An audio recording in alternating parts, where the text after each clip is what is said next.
Hi friends, welcome to Athiyaman team. English கிராமரில் இன்னைக்கு நம்ம பார்க்க போகிற டாபிக் வந்து ஜெரண்ட். ஸோ ஜெரண்ட் அப்படின்னா என்னென்னா, it is derived from verbs. So வேர்ப்ஸோட ஒரு ஃபார்மை தான் நம்ம ஜெரண்ட்னு சொல்லுவோம். That is I N G is added to the verb. So verbs கூட ஐஎன்ஜி ஆட் பண்ணுறது தான் வந்து gerund. Example walking, smoking, sleeping, அந்த மாதிரி. ஸோ ஜெரண்ட் வந்து more or less it will be same as present participle, but எந்த ஒரு பர்பஸ்க்காக யூஸ் பண்ணுறோம் அப்படிங்கிறதுல தான் இருக்குது. அதுவும் வந்து it's a part of verb தான். இல்லாட்டி வேற மாதிரி எப்படி சொல்லாங்கன்னா, ஜெரண்ட் வந்து it is a noun where participle is a kind of adjective. அதனால தான் வந்து gerund is a verbal noun அப்படின்னும் பார்ட்டிசிபிளை ஏன் அட்ஜெக்டிவ் அப்படின்னு சொல்கிறோம். ஓகே ஜெரண்ட் வந்து சப்ஜெக்டாக யூஸ் பண்ணால் எப்படிலாம் யூஸ் பண்ணலான்னா, walking is a good exercise, bathing daily is good habit, smoking is a bad habit. So verb கூட ஐஎன்ஜி ஆட் பண்ணி வந்து அது இங்கே சப்ஜெக்டாக யூஸ் ஆயிருக்கு. ஸோ அதுதான் இங்கே ஜெரண்ட் வந்து சப்ஜெக்டாக யூஸ் பண்ணியிருக்கோம். நெக்ஸ்ட் ஆப்ஜெக்டாக எப்படி யூஸ் பண்ணலான்னா, I like reading novels, Rosie had stopped talking to me, have you finished reading your lesson. Okay, புரிஞ்சிருக்கும்னு நினைக்கிறேன். அடுத்து வந்து ஆப்ஜெக்ட் காம்ப்ளிமெண்ட் அப்படின்னா, seeing is believing, it's not worth reading, there is something here worth reading. So இதான் வந்து ஜெரண்டை வந்து எப்படி சப்ஜெக்டாக use பண்ணியிருந்தா எப்படி யூஸ் பண்ணலாம், ஆப்ஜெக்டாக யூஸ் பண்ணலாம், ஆப்ஜெக்ட் காம்ப்ளிமெண்ட்டாக யூஸ் பண்ணலாம். ஓகே, இப்போ ஜெரண்டுக்கான ஒரு ஃபுல் எக்ஸ்பிளனேஷன் வந்து நான் இங்கே ஒரு டேபிளர் காலமில் கொடுத்துருக்கேன். அதாவது ஒரு சென்டென்ஸில் எப்படி நம்ம ஜெரண்டை யூஸ் பண்ணுவோம் அப்படின்னா, subject plus verb, she enjoys அப்படிங்கிறது வந்து it is not a full sentence. So she enjoys playing tennis. So இந்த பிளேயிங் அப்படிங்கிற வார்த்தை தான் இங்கே வந்து ஜெரண்ட். ஸோ அதே மாதிரி have you finished talking, I couldn't help லாஃபிங், would you mind coming earlier, do you mind waiting a bit longer, he likes swimming. So இதெல்லாம் வந்து ஜெரண்ட் யூஸ் பண்ணி வர சென்டென்ஸு.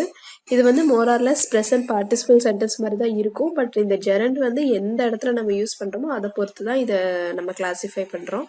ஓகே, அதே மாதிரி my shoes want mending, he will need looking after. Okay உங்களுக்கு புரிஞ்சிருக்கும்னு நினைக்கிறேன்.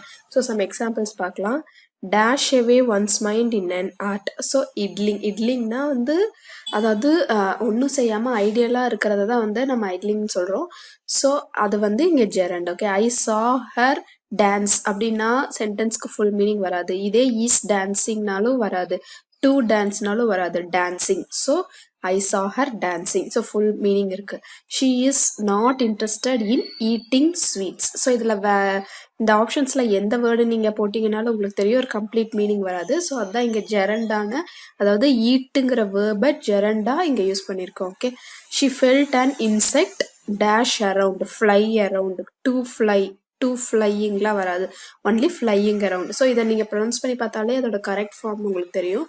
So he went on dash foolishly, speaking foolishly, I prefer going by air, boys like playing football, Suganya is not capable of doing hard work. Okay, so verb வந்து ING ஃபார்மில் எப்படி இங்கே use பண்ணியிருக்குங்கிறது உங்களுக்கு புரிஞ்சிருக்கும்னு நினைக்கிறேன்.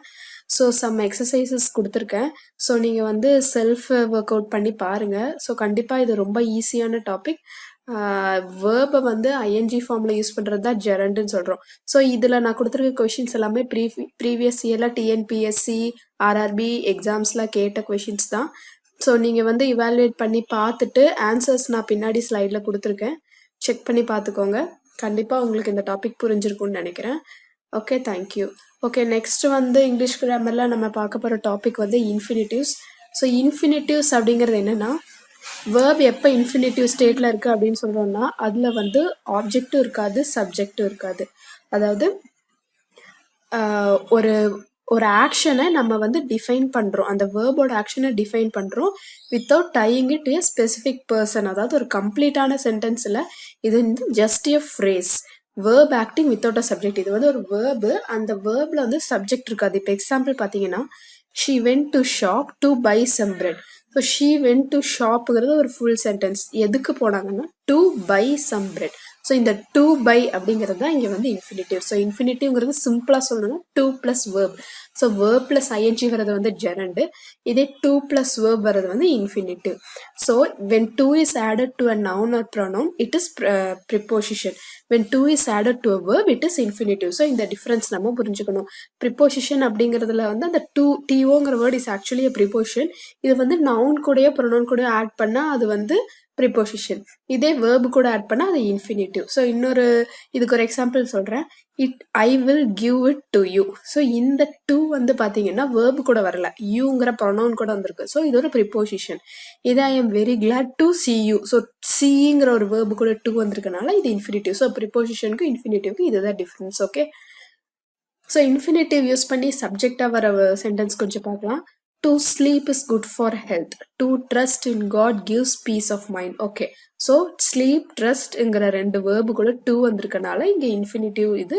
ஸோ இந்த infinitive இங்கே சப்ஜெக்டாக வந்திருக்கு. ஓகே, நெக்ஸ்ட் இது ஆப்ஜெக்டா அப்படின்னா he wants to go abroad. Do you wish to go there? Amuda began to write a letter. So இது வந்து ஆப்ஜெக்டா யூஸ் பண்ணியிருக்கோம். Infinitive used as modifiers of question words. The girl does not know how to cook. Okay, to cook அதாவது modifier அங்கே use ஆயிருக்கு infinitive. I have forgotten when to return off this road. Okay, அடுத்து infinitive phrases பார்த்தீங்கன்னா David likes to fish, to boat, to swim. அதாவது fish, boat, ஸ்விம்ங்கிற மூணு வேர்புக்கும் to fish, to boat அப்படி கொடுத்துருக்காங்கன்னா இது infinitive. Nancy also likes to boat, fish and swim. John like to fish and to boat. Okay, so இன்ஃபினிட்டிவ்ஸ்னா என்னன்னு உங்களுக்கு ஒரு தெளிவாக புரிஞ்சிருக்கும்னு நினைக்கிறேன். சம் எக்ஸாம்பிள்ஸ் பார்ப்போம். Every one wants dash something great. அதாவது இப்போ இந்த இடத்துல நீங்கள் வேர்பு கூட ஐஎன்ஜி போட்டு பார்த்தீங்கன்னா கூட அதாவது everyone wants achieving something great. So இந்த வேர்டு வந்து கம்ப்ளீட்டாக it is not a correct sentence. இப்போ அச்சீவ் சம்திங் கிரேட்னா கூட okay, but even then there is something missing. So அதுதான் வந்து to. So everyone wants to achieve something great. So இந்த வேர்புக்கு இங்கே டூங்கிற ஒரு வேர்டு வந்தனால இதோட சென்டென்ஸ் அண்ட் மீனிங் வந்து கம்ப்ளீட் ஆயிருக்கு. It is safe dash in the middle of the road. It is safe to walk. Walking கூட தப்பு, டு வாக்கிங் கூட தப்பு, டு வாக் தான் correct. Okay, selfish people will not come forward to help others. Okay, helping அதர்ஸோ to helping, to helped, இந்த எந்த word நீங்கள் போட்டிங்கனாலும் கண்டிப்பாக கரெக்டாக வராது. எந்த வேர்டை நீங்கள் கரெக்டுன்னு தோணுதோ அதை எடுத்து ஒரு தடவை அந்த ஃபுல் சென்டென்ஸை ப்ரொனவுன்ஸ் பண்ணி பார்த்தாலே நமக்கு அது கரெக்டாக தப்பான்னு தெரிஞ்சிடும். Okay, my teacher came forward to help me in studies. Dash in the middle of the road is dangerous. To walk. Okay, walking in the மிடில்ங்கிறதுக்கு தப்பு, to walk in the middle is dangerous. Okay, kings in the past fought with one another to expand their territories. They are generous to donate rupees 50,000 towards the flood relief fund. It is advisable to go by train as it is safe. Okay, so இங்கே கண்டிப்பாக வந்து நம்ம two கூட verb add பண்ணி போடுறது தான் வந்து அப்ராப்ரியேட்டாக இருக்கும். வேர்பு கூட ஐஎன்ஜி போடுறதுக்கும் டூ ஆட் பண்ணி போடுறதுக்கும் உங்களுக்கு டிஃப்ரென்ஸ் புரிஞ்சிருக்கும்னு நினைக்கிறேன். Try dash the work before sunset. Try to complete the work. You are ill and so I advise you to see a doctor. Okay, okay, இப்போ கண்டிப்பாக உங்களுக்கு வந்து தெளிவாக இருப்பீங்க கான்செப்டில். வேர்பு கூட ஐஎன்ஜி போட்டு எங்கே யூஸ் பண்ணணும், வேர்பு கூட டூ சேர்த்து எங்கே ஆட் பண்ணணும். ஓகே, ஸோ சிமிலர்லி ஜெரன் மாதிரியே நான் வந்து இன்ஃபினிட்டிவ்ஸ்க்கும் சம் எக்ஸசைஸ் கொடுத்துருக்கேன். ஸோ இது எல்லாத்தையுமே வந்து செல்ஃப் ஒர்க் அவுட் பண்ணி பாருங்கள், கண்டிப்பாக கரெக்டாக போடுவீங்கன்னு நினைக்கிறேன். ஓகே, இதுக்கான ஆன்சர்ஸ் எல்லாம் நான் பின்னாடி கொடுத்துருக்கேன். ஸோ இந்த கொஷின்ஸ் எல்லாமே வந்து ப்ரீவியஸ் இயரில் டிஎன்பிஎஸ்சியில் கேட்ட கொஷின்ஸ் தான். ஸோ கண்டிப்பாக ஒர்க் அவுட் பண்ணி பார்த்துட்டு ஆன்சர்ஸ் வெரிஃபை பண்ணிக்கோங்க.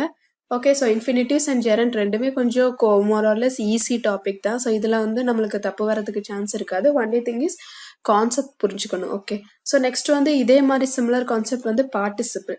ஸோ பார்ட்டிசிபிள்ங்கிறது என்னன்னா நம்ம முன்னாடியே பார்த்த மாதிரி இது ஒரு அட்ஜெக்டிவ் தான். ஸோ 3 கைண்ட் ஆஃப் பார்ட்டிசிபிள்ஸ் இருக்கு. என்னன்னா ப்ரெசன்ட் பார்ட்டிசிபிள் ஐஎன்ஜியில் வரது, பாஸ்ட் பார்ட்டிசிபிள் இடி டிடிஇஎன்என்ல முடியறது, பர்ஃபெக்ட் பார்ட்டிசிபிள்ங்கிறது ஹேவிங் பிளஸ் பாஸ்ட் பார்ட்டிசிபிள் வரதா இது. ஓகே, இப்போ எக்ஸாம்பிள் பார்த்தீங்கன்னா running water, sleeping child, burning building, dying soldier. அதாவது வேர்ப் பிளஸ் ஐஎன்ஜி கூட ஒரு அட்ஜெக்டிவ் வரதா வந்து பார்ட்டிசிபிள். ஸோ இதுதான் வந்து ஜெரண்டுக்கும் இன்ஃபினிட்டிவ்ஸ்க்கும் பார்ட்டிசிபிள்ஸ்க்கும் உள்ள டிஃபரன்ஸ். ஸோ ஒரு தடவை தெளிவாக பார்த்துக்கோங்க. ஸோ இதில் 2 டைப்ஸ் இருக்குது.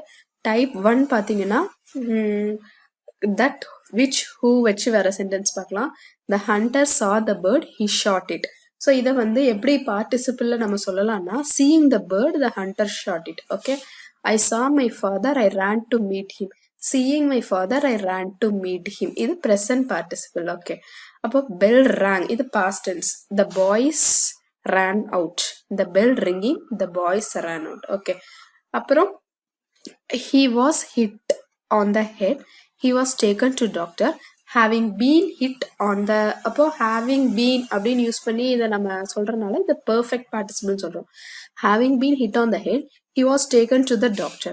The problem was explained. We understood it clearly. The problem having been explained, we understood it clearly. Okay, அதாவது போன எக்ஸாம்பிள்ல பார்த்தது ஆக்டிவ் வாய்ஸ்ல இருந்திருக்கும். ஸோ இந்த எக்ஸாம்பிள்ஸ்ல உள்ளது வந்து பாசிவ் வாய்ஸ்ல இருக்கும். ஒன்லி டிஃபரன்ஸ் வந்து பாசிவ் வாய்ஸ்ல வர சென்டென்ஸ் எல்லாமே மேக்ஸிமம் பெர்ஃபெக்ட் பார்ட்டிசிபிள்ல தான் வரும். ஓகே, அடுத்து டைப் 2 வந்து என்னன்னா தட் விச் ஹூல யூஸ் பண்றது எப்படி வந்து ப்ரெசன்ட் பார்ட்டிசிபிள் அப்ளை பண்ணலாம்னு பார்க்கலாம். A child cries it needs milk. A crying child needs milk. You must not get down from the bus. It is raining. You must not get down from a running bus. Okay, I ran to meet him. They found the treasure. It was hidden. They found the hidden treasure. அதாவது past participleங்கிறது என்னன்னா ரெண்டு words கொடுத்து அதை வந்து காமனான ஒரு அட்ஜெக்டிவ்ல combine பண்றாங்க. So அதுதான் இந்த எக்ஸாம்பிள்ஸ்ல இருக்கிறது. ஸோ இப்போ இந்த பார்ட்டிசிபிள்ங்கிறது வந்து ரொம்ப ஈஸியான டாபிக் தான். ஜெரண்ட் அண்ட் இன்ஃபினிட்டிவ்ஸை விட இதுக்கு வெயிட்டேஜ் வந்து கம்மி தான். மேக்ஸிமம் ஜெரண்ட் அண்ட் இன்ஃபினிட்டிவ்ஸ் தான் கேட்பாங்க. பார்ட்டிசிபிளும் வந்து எப்படி கேட்டால் எப்படி கேட்கலாங்கிறதுக்கு எக்ஸாம்பிள்ஸ் பார்த்துக்கோங்க. So child is wounded, it needs அட்டென்ஷன்னா a wounded child needs attention. So இது பாஸ்ட் பார்ட்டிசிபிள். ப்ரெசன்ட் பார்ட்டிசிபிளுக்கு dogs bark they seldom bite. Barking dogs seldom bite. Okay, so அதே மாதிரி இன்னும் கொஞ்சம் examples. Can you help me fix the learning column of blocks. Arriving late Mary sat in the back row. Have you ever read the giving tree. So giving ட்ரீங்கிறது இங்கே adjective. Okay, speeding towards the finishing line. Will was going to win the race. The girl dreaming of being a doctor decided to take an extra science class. Okay okay, இப்போ வந்து participle நான் சொன்ன மாதிரி it is quite காம்ப்ளெக்ஸ்ன்னு சொல்ல முடியாது. But even தான் little கன்ஃபியூசிங்காக இருக்கும். But gerund and infinitives are quite easy. So இந்த பார்ட்டிசிபிள் கான்செப்ட் கொஞ்சம் பார்த்துக்கோங்க, கண்டிப்பாக ஈஸியாக இருக்கும். இந்த 3 டாபிக்ஸ் வந்து ரொம்ப simple and easy to clear. So இந்த கான்செப்ட்ஸ் மட்டும் புரிஞ்சிட்டிங்கன்னா கண்டிப்பாக இதில் மார்க் ஸ்கோர் பண்ணிடலாம். இது தவிர வேறு ஏதாச்சும் டவுட் இருந்தால் கண்டிப்பாக கமெண்ட் பண்ணுங்கள். என்னோட செஷன் உங்களுக்கு பிடிச்சிருக்குன்னு நினைக்கிறேன் அண்ட் ஆல்சோ கான்செப்ட் புரிஞ்சிருக்குன்னு நினைக்கிறேன். Okay, thank you.